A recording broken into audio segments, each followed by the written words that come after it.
Hello, everyone. We're here today with Kind Theory and Chris Bonnello of Autistic Not Weird.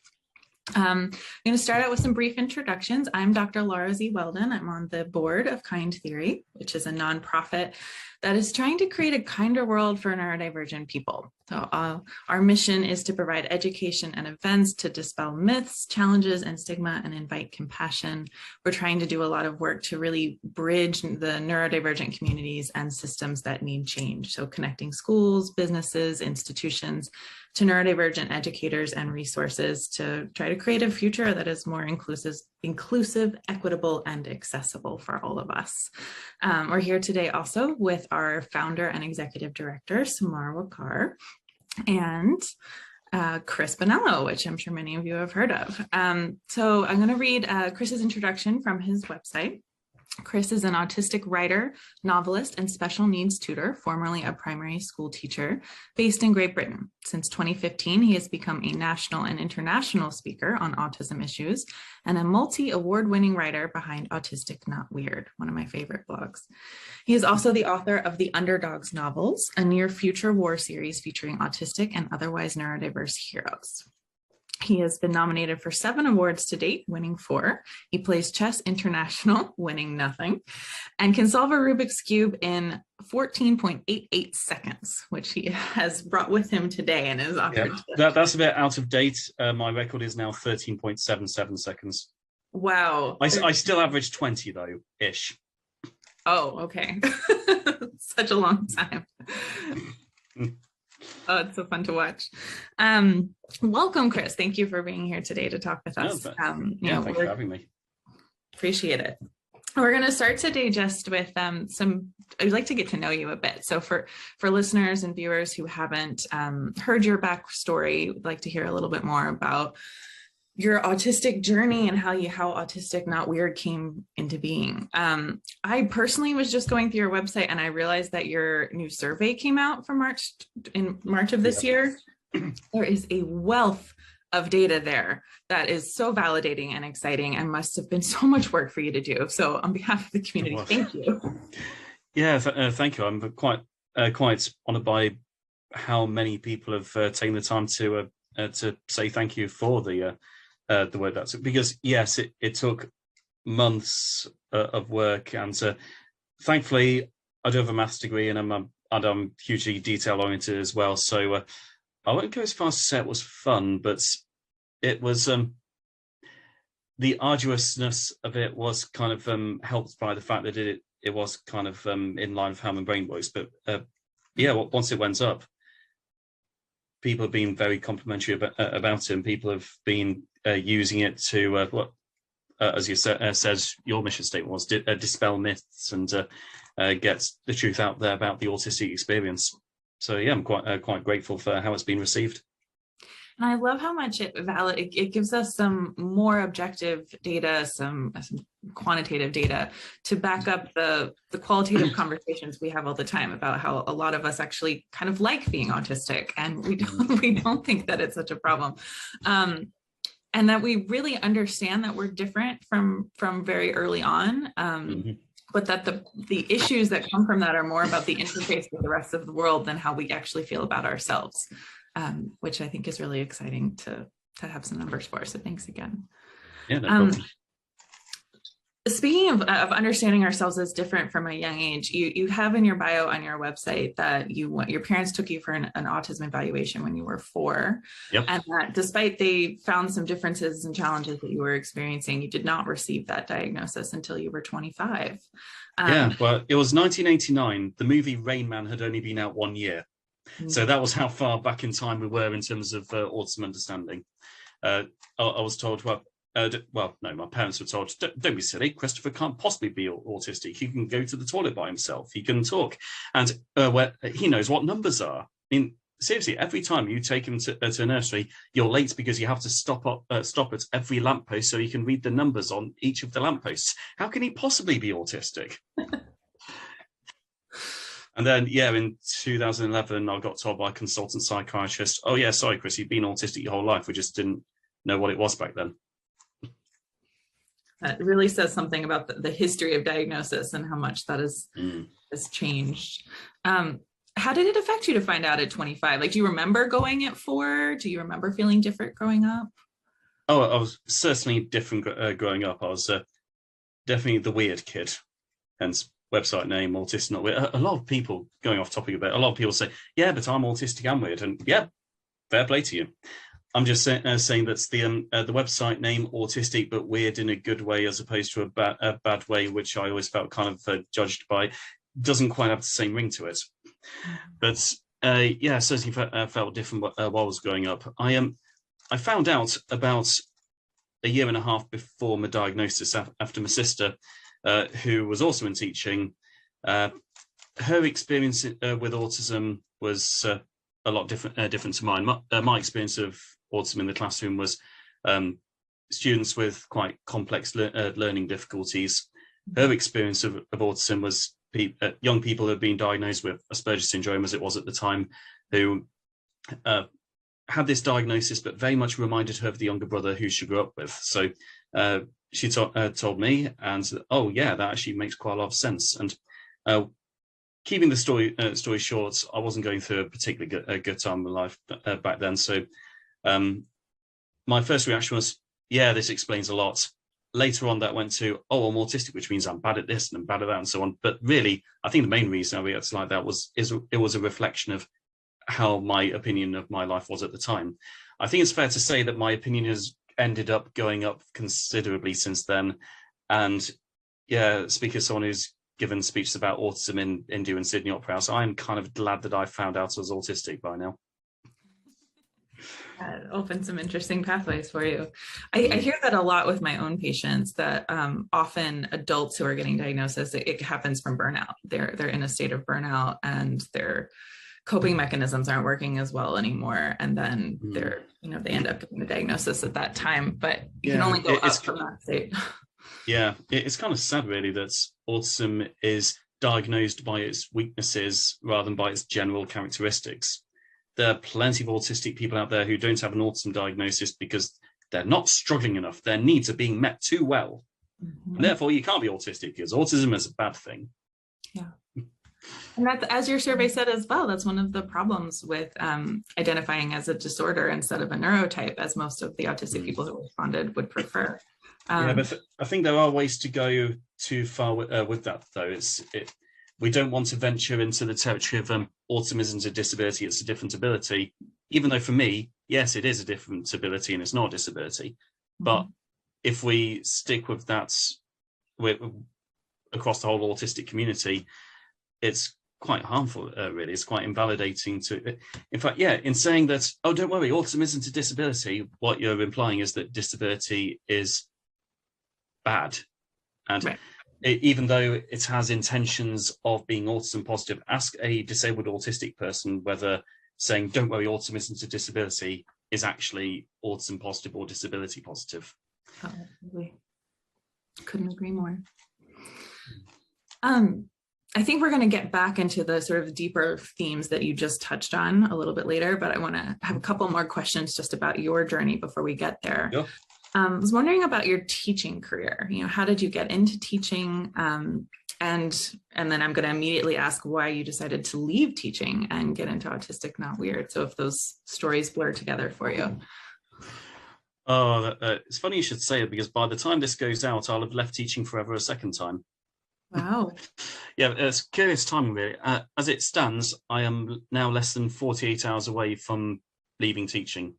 The first time I left teaching forever was when I left mainstream primary school teaching, because as much as I love educating people, the way that the system is set up, in order to be an outstanding teacher, it's like you have to teach with a non-autistic brain, or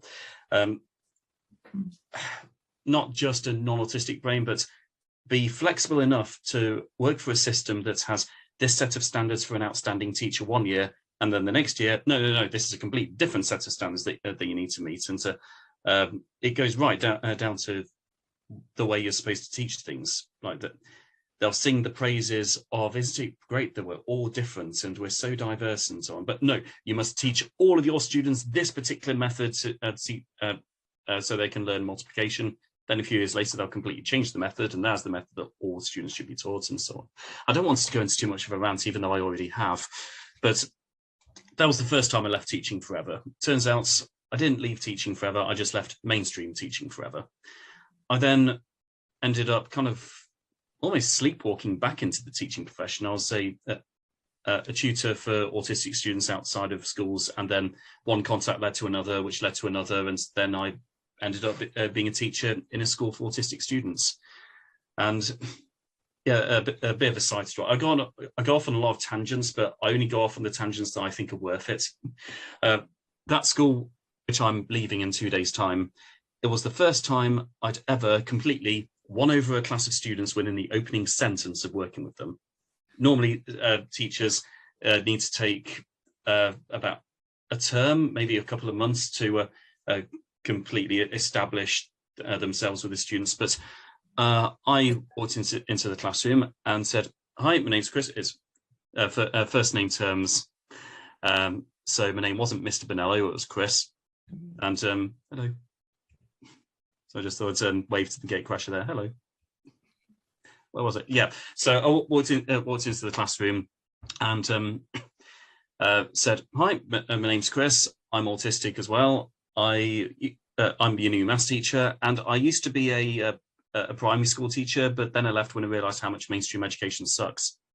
Anyway, so this year we're going to, and that was it. And we've been getting on really well ever since.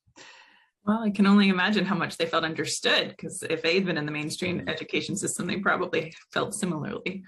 Oh yeah, I knew, but basically it feels sad saying this, but very few students started that school with a positive backstory, because if there weren't any struggles, they'd still be in mainstream education. And the very unfair reputation that all those schools of people who failed mainstream education is nearly swore. Can I say a British swear word? Is this going out predominantly to Americans? I think it's fine with me. Yeah. Okay, fair enough. Well, the concepts that children in special education failed at mainstream is, as British people put it, a load of bollocks. Because really, it's the mainstream system that has failed them. Yeah. These are students who are now starting to flourish. Now they're in an environment that knows how to meet their needs. And yeah, even though I'm leaving the school now, I'm quite confident that even though I was the only openly autistic staff member the school's ever had, the staff members there, they get it. And they care about the students. It's so important. Yeah. Should be literally the first two priorities. Care about the children and understand the children. I know you said understand autism, but as I sometimes say when I'm delivering teacher training, the autistic student in your class might not care how much you understand about how much you understand autism, but they will care how much you understand them. Yeah. And it's a very individualized thing, autism is. I have a question here. Sure. And I know that we've been talking about kids and all, but kids who grew up undiagnosed and they receive an adult diagnosis, there's quite a stigma around that. There's a lot of invalidation, if I may say so, associated with adult diagnosis. Did you receive any of that through your peers or your colleagues? And if you did, how would you handle that? And how did you handle that? And if you did not, how would have you handled that? You know, just for people who have had an adult diagnosis. In my personal case, I actually had the opposite. So I got the adult diagnosis to stop the invalidation, because when you tell someone, I just learned I'm autistic, and they say, "Oh, right, who diagnosed you?" I said, "Well, I haven't got an official diagnosis. I just know from life experience and reading the diagnostic criteria, I'm so blatantly autistic." You get a lot of people, sometimes they don't mean to be invalidating, they're just honestly trying to be supportive, like, "Oh, don't worry, you might not be." But sometimes it is just invalidation. The amount of times I heard, "Oh, so you don't know you're autistic, you just think it." It's kind of like I have a friend who didn't know she was pregnant until the night she gave birth. So yeah, I know, right? Mm. But therefore, she had had no appointments with midwives or no doctor's appointments or anything. But I would challenge anyone to have gone up to her right after a water broke and say, "Don't worry, you don't know you're pregnant. You just think it. It hasn't been confirmed by a medical professional, so you're not necessarily pregnant." But anyway, yeah. There is a bit of invalidation, unfortunately, and I think the most blatant case is from a friend who, ironically, must be autistic himself, and maybe he knows it, and this is what led to his reaction. But when he found out, he said, "Oh, so who decided you were autistic then?" By then, I'd been diagnosed, so I just gave the honest answer: a consultant psychiatrist did, because there's very little counter argument to that. Mm-hmm. But yeah, the benefits of the diagnosis. For some people, it's access to services. Not so much with me. I did get a follow-up appointment literally 5 years later. Literally 5 years later. I was encouraged to complain about that. But other people, in this case, it is me, you get... you get the opportunity to make peace with yourself. To learn that, oh yeah, now it's being confirmed by a professional, I'm coming to realize that I am actually the person I was supposed to be all along, and all of my efforts to try and turn myself non-autistic were not fixing me, they're actually damaging me. And yeah, the third reason, of course, was to stop the occasional person who would, well, essentially accuse me of being a self-diagnosed faker, because unfortunately on the internet you do get people, the majority, again, you can refer to my survey about this, the majority of the autistic community accepts self-diagnosis because a bunch of us know exactly how difficult it is to get a diagnosis. But there are still people out there who think, well, if you haven't got a diagnosis, you're not autistic. But you can probably tell by the tone of voice I use then that I do not agree with those opinions. In fact, I spent 1.5 years as a self-diagnosed autistic person before I was a diagnosed autistic person, and I didn't suddenly gain autism on the day of my diagnosis. We definitely support self-identification in Kind Theory. Nice. And I resonated with what you said, when people ask why I went for a diagnosis when I was 28, and my answer was quite simple. It's like, I think I'll be kinder to myself if I get this external validation. And oh, that's a good way of putting it. Wow. Okay, to move on to the next question, Samar and Chris. Great. Yep. So these we're kind of shifting into these more advice-oriented questions because you do have so much experience and you've spoken and connected with so much of the community. In addition to being a teacher, and congratulations on the life path forward, by the way. Yeah, thank you. Big changes are always, So having worked as a neurodivergent teacher, how do you, so this is, I find myself hesitating to even finish the question because we're talking, the question's about terms. So there have been different evolutions of terms in the autism field. We threw out functioning terms, now we have level terms, but one that still gets used pretty frequently is severely autistic or severe autism. And I do find myself as a physician sometimes struggling to have language. And in the end, I end up just adding many more words about what someone's specific needs are. But to probably refer the best to way around it, but yeah. But to refer to people who do have, who need more support than I do on a daily life basis. So we're wondering, how do you feel about those terms and terms in general, and kind of anything you want to respond to in that? Yeah, the thing is, as you said earlier, terms and vocabulary are changing all the time, and that's completely understandable because our understanding is changing all the time. And who knows, in 5 years' time, a bunch of the language we use now may either make a comeback or may be outright offensive. Or when I started Autistic Not Weird, I identified as an ASPI, someone diagnosed with Asperger's syndrome. These days, it depends who. Some people frown upon it, other people don't. And the allegations against Hans Asperger play a very, very large role in that as well. But in terms of what I think, I like the part where you said that you go into more words to describe a person's needs, because, well, honestly, even if mild, moderate, severe autism was still widely accepted terminology and no one in the world had any problem with it, take two severely autistic people and compare them, you got two completely different people. Take two mildly autistic people, you get two completely different people. And one comment that someone left on Autistic Not Weird long ago, like 7 years ago now, was, can't believe it's been going 7 years, but it's stuck with me ever since. This father who wrote, "The thing is, my 7-year-old daughter isn't toilet trained, but she's reading The Hobbit. Am I supposed to call her high functioning or low functioning?" And that perfectly points out the spiky profile of autism and how deceptive the language is. But at the same time, wouldn't it be really useful if there were just a catch-all phrase for different manifestations of autism?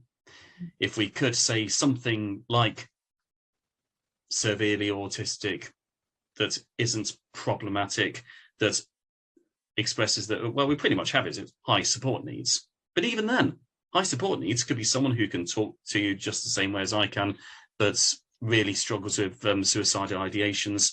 And some with high support needs could be some of the complex learning disabilities. Mm-hmm.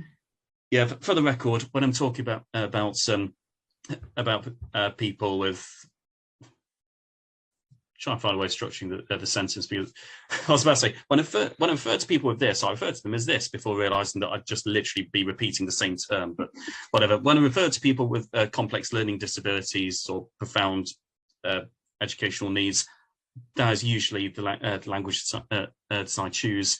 But my preference is to do exactly what you do, Laura. In fact, when I talk about my stepdaughter, who does have, but her diagnosis is severe autism, I'll perhaps, if forced, say her learning difficulties would be moderate, certainly not mild learning difficulties. She does have a very noticeable level of communication difficulties and learning difficulties. But if I were to talk to you about her, I wouldn't use a catch-all phrase.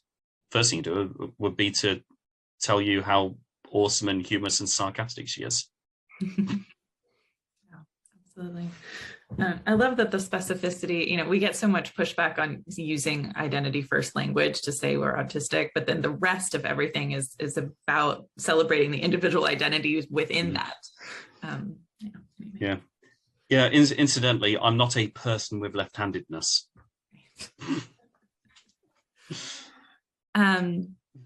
So this is something that Samar brought up earlier. So we're getting into sort of what I think is the richer part of this conversation, that the divide between parents, typically non-autistic or or people who don't know that they're autistic, parents of autistic children, don't believe that autism advocates, particularly people who are verbal and are executive directors of nonprofits and, employed and that kind of thing, that we can't truly represent their children's experience of autism. And of course we can't, because as we've just said, everyone's experience is individualized. But to the point of advocacy, and this concern that autism advocacy, that neurodiversity advocacy may even harm children or deprive them of services that they genuinely need.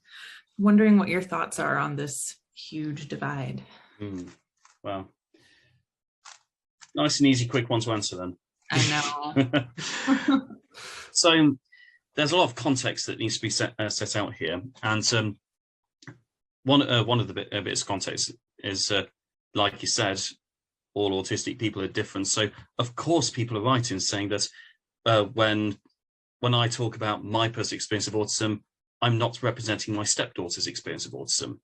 And when a parent talks about their child's experience, they're not representing my experience. Of course that's not going to happen. What we need is multiple voices talking about multiple manifestations of autism, and making sure that no one gets drowned out in the process.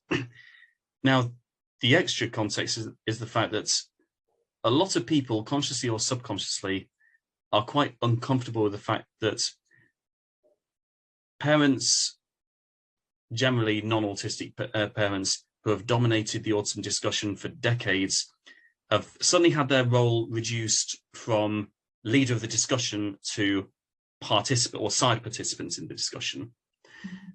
And this feels very uncomfortable if you are one of those people. And, well, I'm not suggesting those people would see it that way. It's like, I should be leading this discussion. It's more the fact that my child is 21 and has not been able to even communicate to me what their favorite color is. Where are they represented in this discussion? And that is a valid question, but I don't think the answer is to say all these high-functioning autistic people shouldn't be advocating. Because whether my advocacy is at the front of the discussion or at the back of the discussion, you would still need to address the fact that where is this young person's voice? So, yeah, the shortest answer I can give is that we need advocacy from all corners of the autism universe. And I don't think it's helpful or productive to suggest that a certain group should just shut up about it. I may be irritating a few autistic people by suggesting that non-autistic parents should have a role in the autism discussion because, well, yeah, they should. I don't think that the autistic community is in a position to be throwing away allies. But a lot of where this divide has come from should be recognised as the fact that, unfortunately, some non-autistic parents and their advocacy style has been seen as harmful, like those who publicly share meltdown videos and so on. And yeah, I know the counter argument that a lot of autistic advocates are harmful as well, and I'm not denying that that's at all. But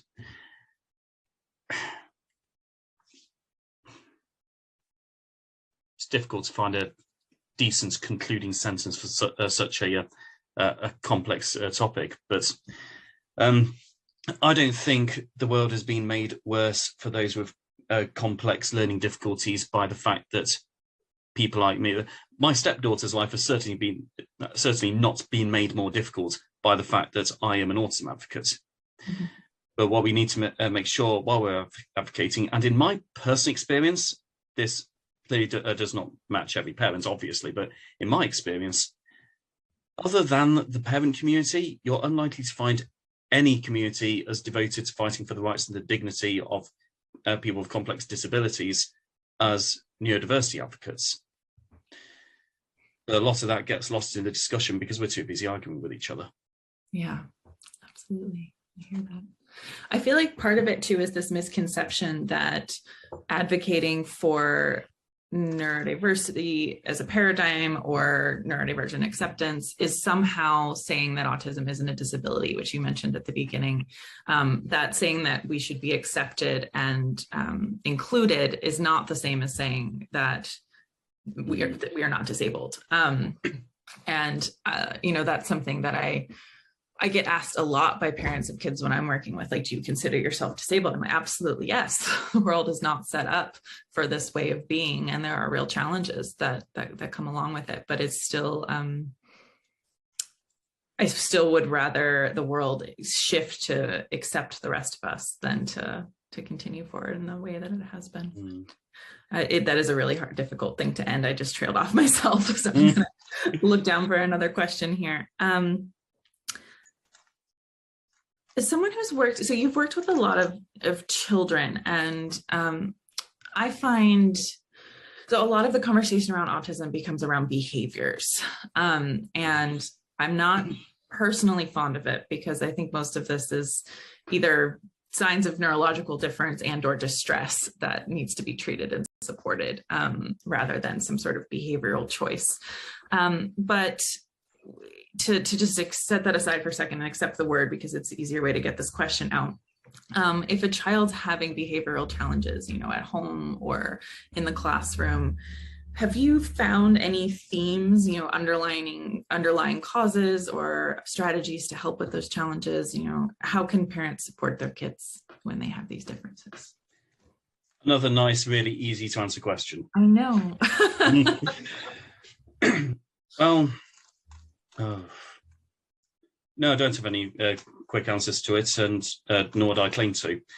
And I say this as someone who literally just before this started, I was talking to a mother and child clients of mine about this person's struggles with emotional regulation and self-perception about the child's autism, what it means to them.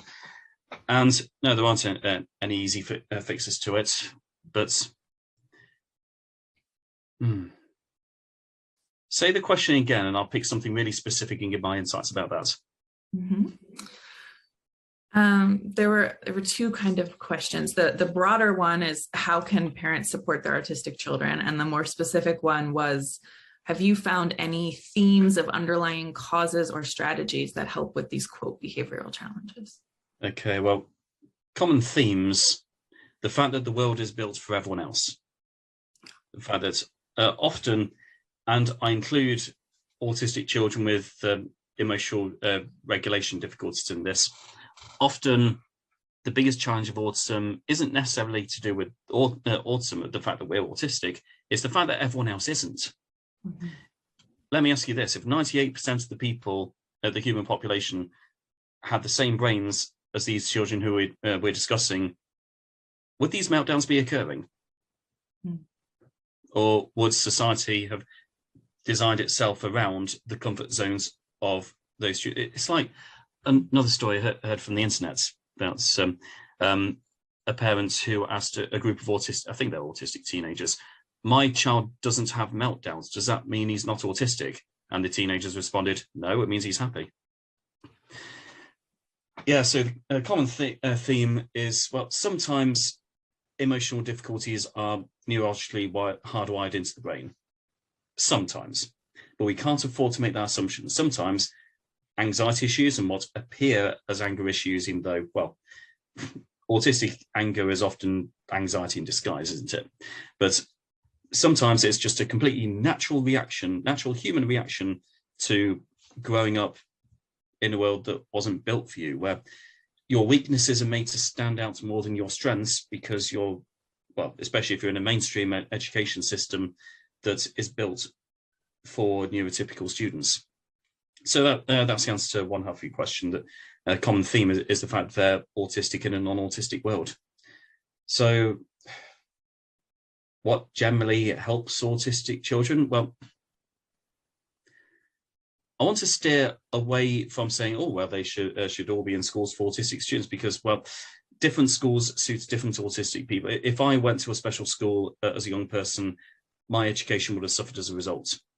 But a lot of my students who I work with, like I said at the beginning, only started performing well when they were in a school specifically. So when people ask me, Chris, do you think mainstream education or special education or home education is best for an autistic child? My answer is, which autistic child?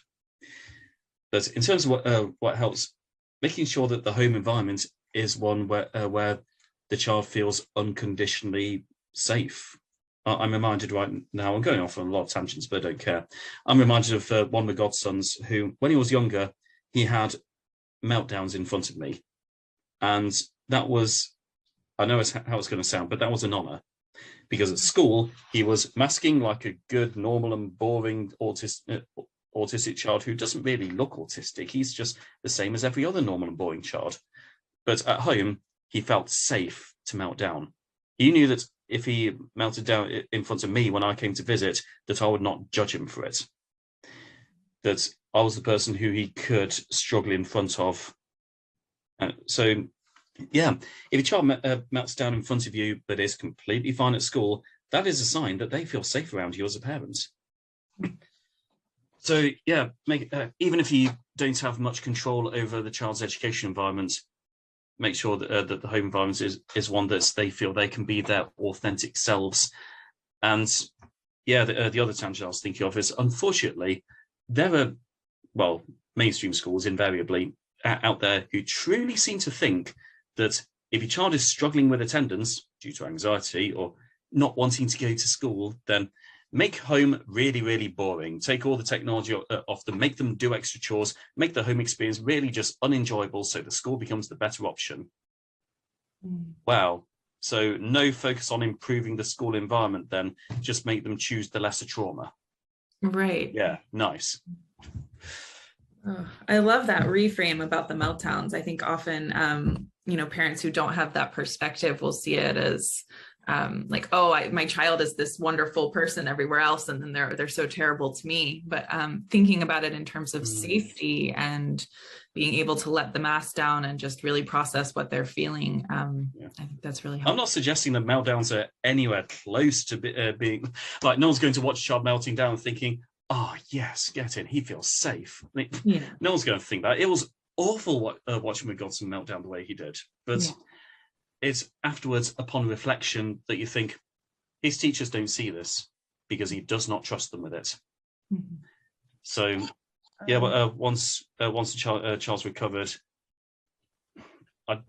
it feels difficult to say there were positives there, but to an extent there are. Right. Well, the cause of the meltdown, the masking all day at school, is clearly still something that needs to be addressed. But honoring that it does require a degree of safety to get to that point is an interesting perspective. So thank you for that. Samar, were you able to find what you wanted to share with us today? No, I just went outside to check if he's here yet, but he's not. But I did have a question related to the last one. It's not a question, it's more of an observation. When I got my official diagnosis, I was also diagnosed with delayed processing. And it was kind of like a light bulb moment, because every time throughout my life, I didn't react in the situation. And then afterwards, I would think, I would send a message or something like that. But when I think about my meltdowns or, my burnouts and everything, and I think that the delayed processing played a strong role in that. So I'm thinking that maybe for kids who have a meltdowns, it's not just what's happening in that specific moment. Sometimes it may be delayed processing as well. What do you guys think? That's a good point. We just went through a whole discussion about meltdowns without discussing the sensory side of it. And that is one thing I tell teachers when I'm delivering training sessions, that it is really easy to completely forget that the sensory environment of your classroom is even a factor. And I'll say, I'll hold my hands up and say, I don't like admitting this, especially during an interview, but often I forget, because other than snoring and the sound of a Hoover, my sensory issues are, just fine. For the most part, I've just never struggled. So simply because of my neurology, it's rarely occurs to me that, wait, is this a good sensory environment for everyone? Unless I am consciously thinking of it. So that's what I encourage teachers to do. Get into the habit of consciously thinking about what the sensory environment is like.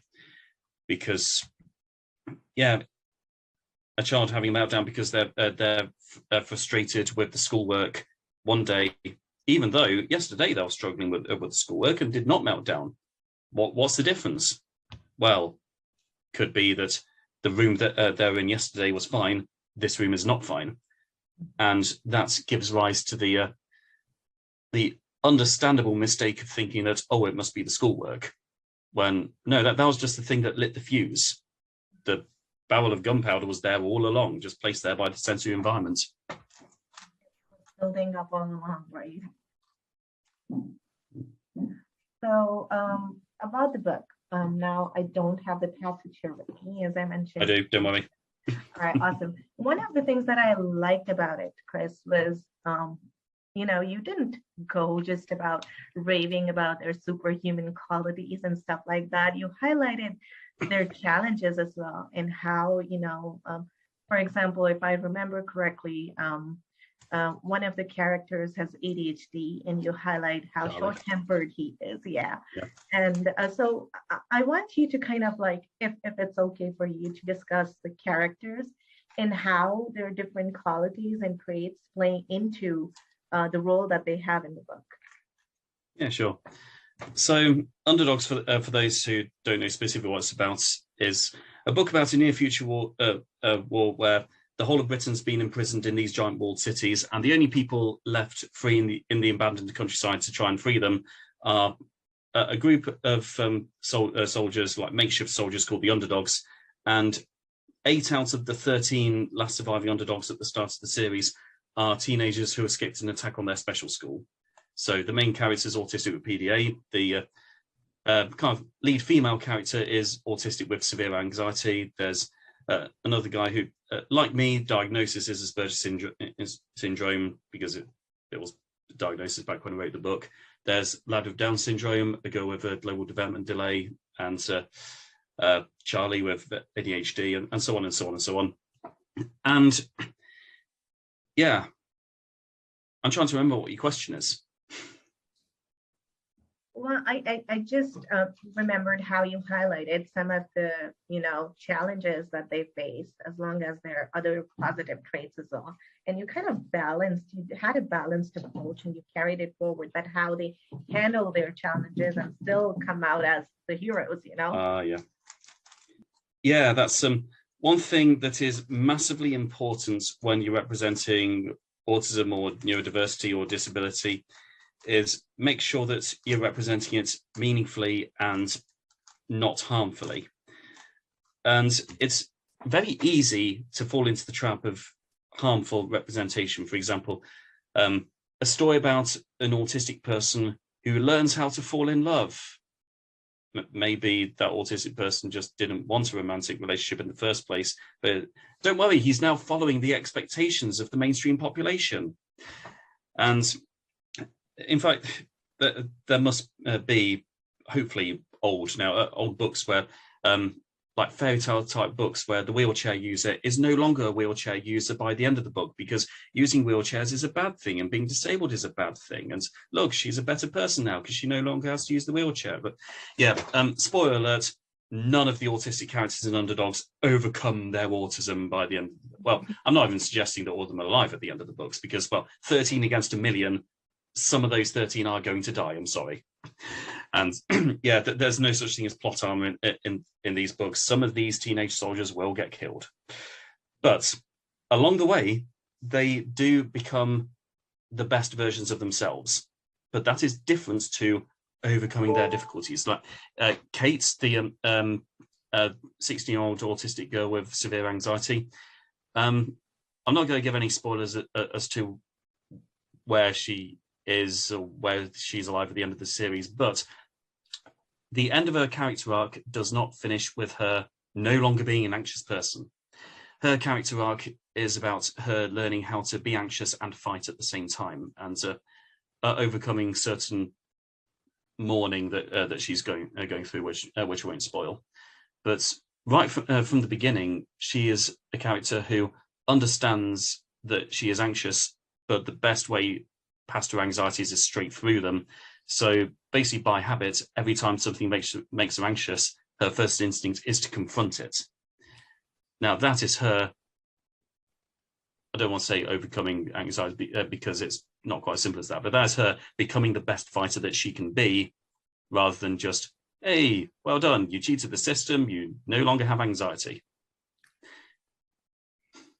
Learning to live and thrive and save the world with our challenges rather than with the challenge. Yeah, exactly. And yeah, it reminds me of the quotes that made this. If you had to put all of how do I phrase this? The most popular quote that's come from me on the internet / the most stolen one as well is what did I say? I phrased it as, it's not my goal to turn an autistic person into a non-autistic person. It's my goal to turn an autistic person who struggles into an autistic person who doesn't struggle. And yeah, I'm not sure how well that translates to Underdogs, because they are literally fighting a war. I promise you, they do still struggle. And the main character's character arc is largely about him kind of collapsing as a person as the weight of the war presses upon him. But bloody hell, does he use his autistic / PDA neurotype in order to be the best soldier he can be, and actually bring the whole series to a point where the main bad guy actually could theoretically be defeated. That's precisely one of the reasons why I absolutely loved your book, because number one, it kind of, in a way, it is encouraging people to practice self-acceptance. if you're anxious, you don't have to, you need to kind of maneuver through life with your anxiousness, right? You can't get rid of the anxiousness per se. Mhm. And, recognizing that these challenges are real and how, there are people who are able to work with these challenges and still do all of that. I mean, I know that it's fiction. I know that it's not real, but it kind of like it's one of the series that really relates to me strongly because we don't ignore the side of me that's frowned upon. So that's, I love that part of the book. Another character, and I hope that I'm pronouncing the name right, Ewan, or Ewan. Ewan. Okay, Ewan, I'm sorry. as in Ewan McGregor from Star Wars, the actor. Oh, okay. So Yeah, would you mind? I didn't realize until I published the book that the name Ewan barely exists outside of, even Scotland and Wales, but outside of Britain, it's not very well known. It's only Ewan McGregor and that's it. But yeah, it's Ewan. I was torn between Evan and Ewan, and Ewan didn't, it's so. In retrospect, I nearly called him Ethan. The only reason I didn't call him Ethan is because, the main hero of the Mission Impossible series is Ethan Hunt, so that name was already taken. That makes sense. That makes sense. So could you tell us a little bit about him as well? Yeah. So Ewan's the main character. Like I said, pathological demand avoidance, which Yes. I'm not sure whether it exists in America, but it does exist in most parts of Britain now. There are some parts of Britain in which it doesn't exist yet, but I'm seeing that lack of diagnosis as a sign of how progressive or how backward that particular part of Britain is, rather than whether a PDA actually exists. Because, trust me, it does. Lived experience says it does. It's still very difficult to get that diagnosis here. Yes, Yeah. but it's not very oftenly diagnosed here. Yeah. So for those listening who don't know what PDA is, PDA. Well, I'll tell you what it looks like, then I'll tell you what it actually is. What PDA looks like is defiant person who can't follow instructions and will trash the room if they don't get their way, and invariably doesn't tend to get on with the schooling system, doesn't do what the teacher tells them. Now I'll tell you what it actually is. PDA is an anxiety thing. It's not a behavioral thing. It's not a rudeness thing. Humans in general have a need for control, not in a control freak kind of way, but we all have a need for autonomy. Like, I want to have control over what I wear. I want to have control over who gets to touch me. I want control over what I eat and things like that. And if someone says, "No, Chris, you can't wear that shirt, it's dirty," I think, "Oh, that sucks. Okay, I'll wear this one." But if someone has PDA, small demands from most other people's perspective can hugely trigger their anxieties. As simple as, right, it's time to go to school, even if they actually like going to school. On the rare occasion that a child with PDA gets on well at school,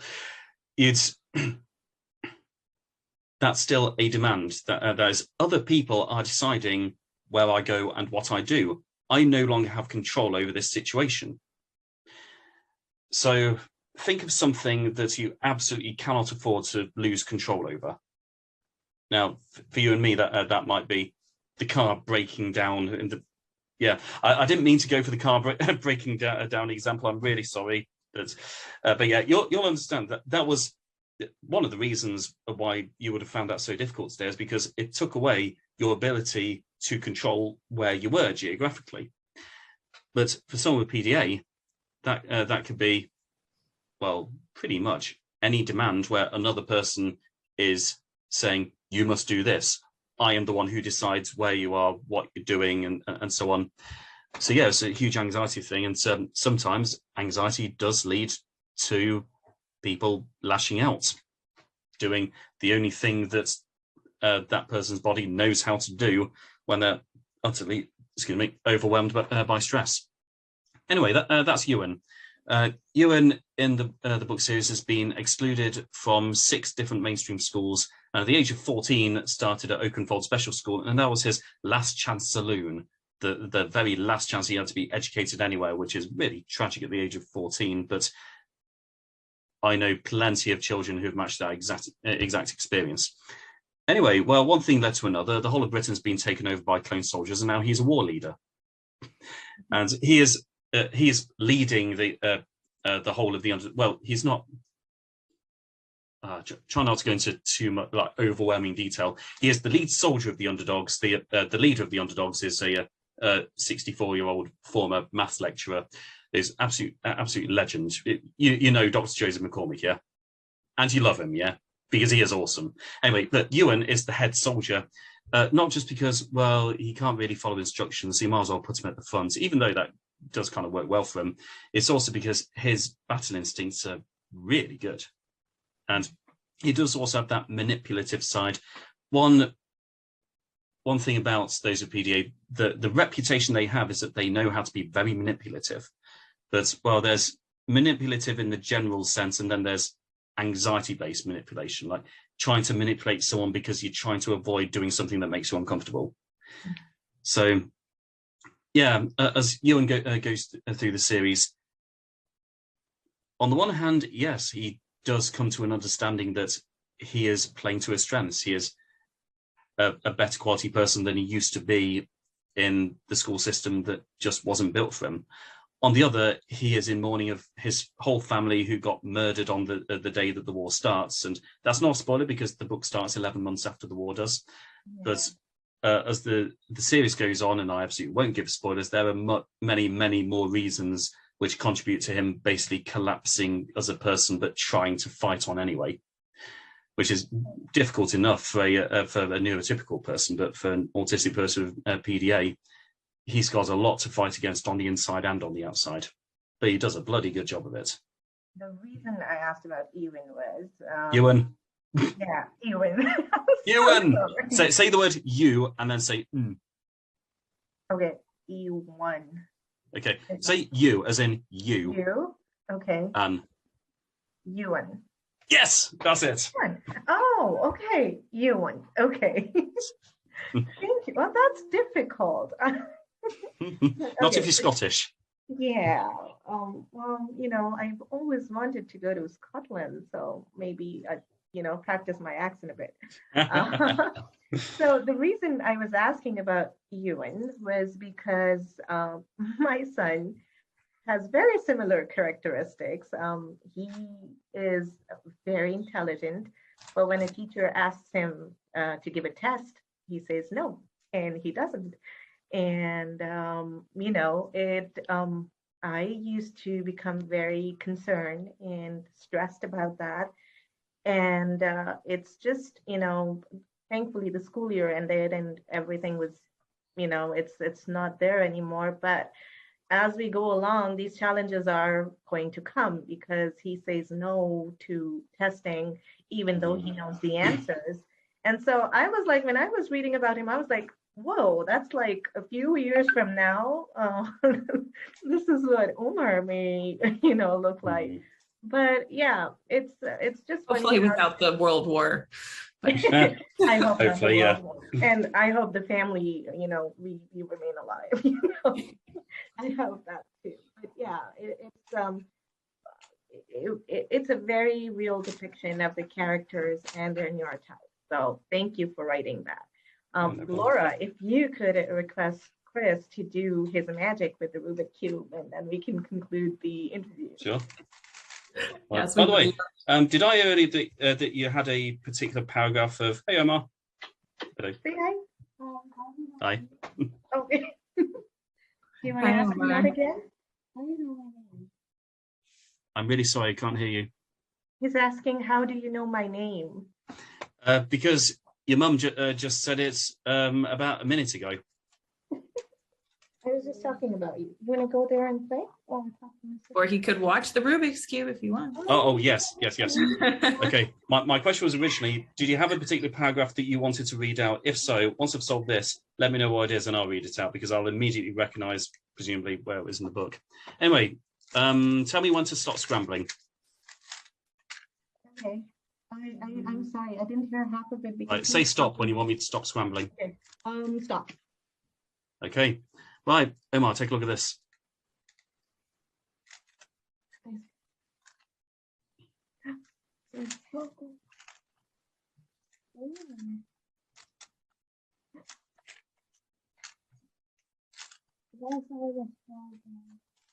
Yeah, this is not a Rubik's Cube. So. There you go. Done. Oh my God. Good job. Thank you. Thank you for the applause. I appreciate that. That was very impressive. Thanks. Well, Okay, I have another call that I need to get to, so I need to say goodbye today. But it's just been a lovely conversation, Chris. Thank you for taking the time to let us get to know you and your story a bit more. Yeah, thank you for having me. It's been an honor. Thank you, Laura. All right, everyone. That is it for our session today. Chris, thank you so much for taking the time out to talk with us today. We are looking forward to scheduling the book reading session of Underdogs with you very soon. I hope all of you enjoyed our conversation with Chris today. For those of you who were unable to catch the session today, you can access it later at our YouTube channel and our Facebook page. Please do subscribe to our YouTube channel and our Facebook page if you haven't already. If you have any trouble accessing the event, please feel free to reach out to us at talktous@kindtheory.org. Have a good night, y'all. Take care. Bye-bye.